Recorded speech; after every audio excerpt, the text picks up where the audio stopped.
Jesus is alive.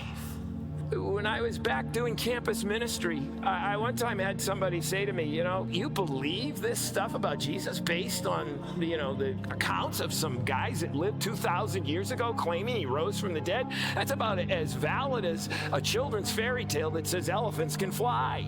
I said to that student, I said, well, tell me, do you believe in Alexander the Great? Do you believe he existed? Yeah. Did you ever see him? Did you ever talk with him? And he says, well, I'm not denying Jesus' existence as a historical figure. He says, I just don't believe all the acts and the miracles that are attributed to him or that he rose from the grave. And I said, well, tell me, Alexander the Great lived in 323 BC.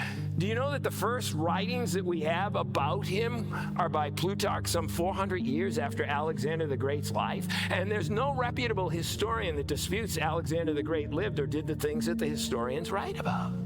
The first writings about Alexander are 400 years after the fact. But the Gospels of Matthew, Mark, Luke, and John are written within 20 to 60 years after Jesus lived and taught and died and rose from the dead. And so when you read them, it is clear historically that when he died, a Roman soldier took a spear and stuck it in his side.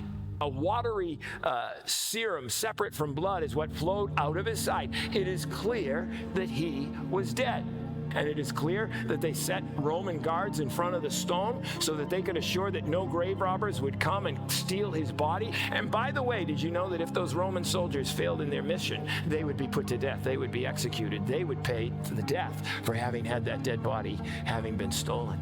And then, on top of that, the first people who are eyewitnesses to it that are telling the story are women. Women. That doesn't say much to us today, but I would say, as I said to that student, if you think sexism is bad in our day, you should have lived in that day. And so if you're going to concoct a fable about a guy who rose from the grave, the last people you're going to have be the first witnesses are women. And then after that, he appears to many who all, according to history, were willing to die for what they had seen.